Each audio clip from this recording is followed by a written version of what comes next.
basicamente pelo fato de eu ter, chamar assim, tido um sucesso profissional no meu campo que tenha me permitido me dedicar ao jornalismo, eu resolvi recentemente arregaçar as mangas e, e entrar na profissão que eu sonhei ter quando eu tinha 16, 17 anos, 16 anos quando eu entrei na faculdade de jornalismo, no que eu imaginava, no meu imaginário, que se olhar aqui tem bastante Superman na minha estante, era o meu herói de infância, o Superman, o Clark Kent, Pode ser. aquela visão romântica Você vê, o meu é do... mais Batman. Eu gosto do Batman também. Eu virei mais Batman na minha vida, é, mas eu idealizava ser mais um Superman. É uma boa explicação.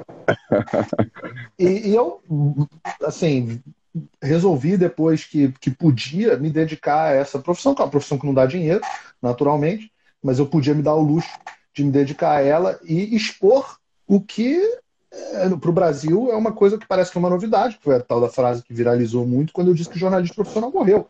E absolutamente morreu. Não tem. Morreu aqui nos Estados Unidos completamente. Você tem hoje menos de 20%, menos de 8 menos de 2 em cada 10 pessoas de direita dão alguma credibilidade ao que leem no jornal. Então, isso é morte. Ah, Isso é uma profissão.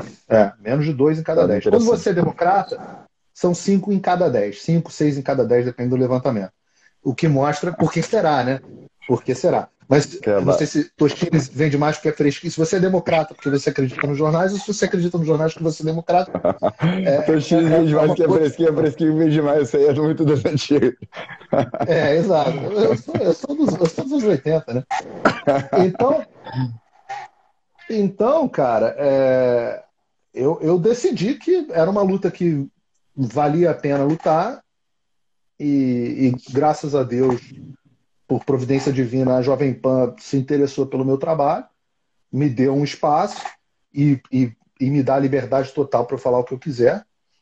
E aí, na Jovem Pan, uma vez na Jovem Pan, eu comecei a ganhar mais e mais exposição e eu acho que as pessoas se apaixonaram pelo tipo de jornalismo que eu faço, que elas estão entendendo como se fosse algo novo, que é você dizer o seguinte: olha, esses são os fatos, essa é a minha opinião e eu tenho uma Aham. posição, É tipo, mas você faz uma parada meio Carlos Lacerda, né? Você fala, tipo, é isso, e fala, é isso que eu tenho que falar mesmo, que eu não tô servindo a Jovem Pan, eu tô falando, eu tô reportando a verdade que eu vejo. existem os fatos, existem as minhas opiniões, e eu tenho as minhas opiniões, eu não sou isento e nem misturo as minhas opiniões com os fatos.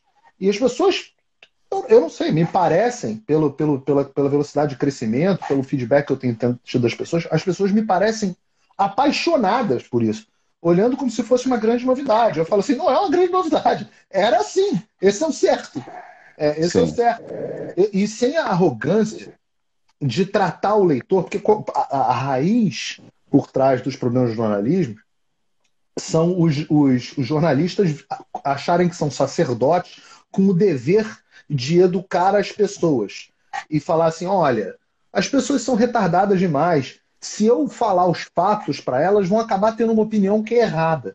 Então eu não posso utilizar os fatos, né? Então a gente saiu da época da parcialidade para a época das fake news, para a época que eu chamo agora das anti-news. Porque você teve um princípio da parcialidade, a imprensa sempre foi parcial, isso é normal, né? Uhum.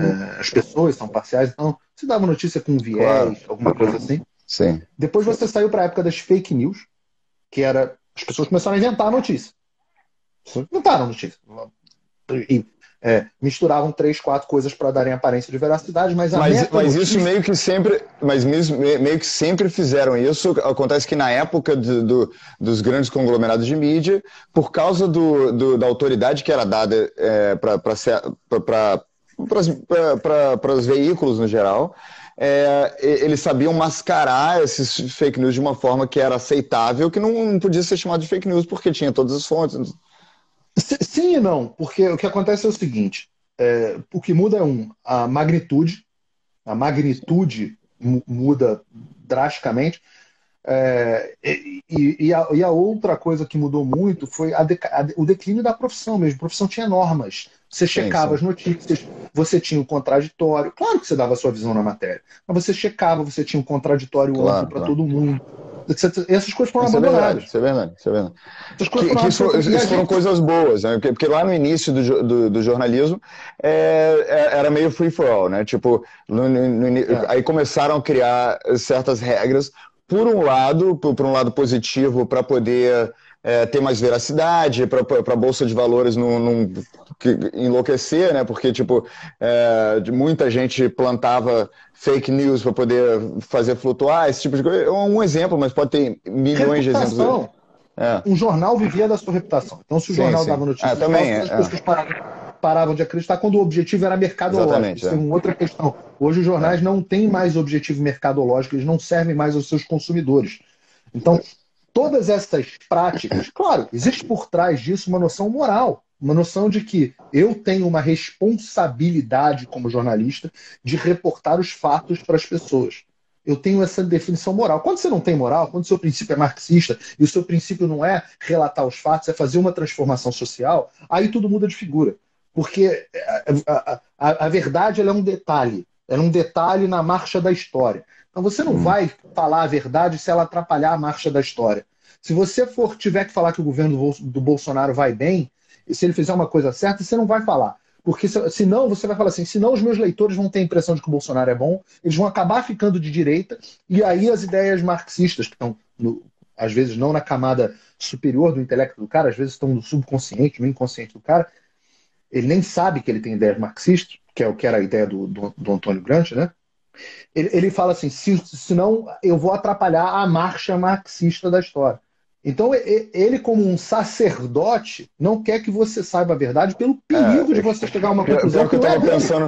Eu estava pensando justo nisso, os sacerdotes egípcios, né, que tinham, durante o declínio dos reinos egípcios, tinha justo esse papel no sacerdócio egípcio, que era de filtrar os mitos, de filtrar as interpretações, para não deixar o povo se desvirtuar do programa do Estado, de o que quer que seja, né? De colheita, da construção de uma pirâmide, do que quer que seja. E os veículos viraram isso, né? Viraram os sacerdotes egípcios que não estão deixando o povo se desvirtuar daquele programa. Né? Eu sou o oposto. Eu sou você é senhor de si mesmo.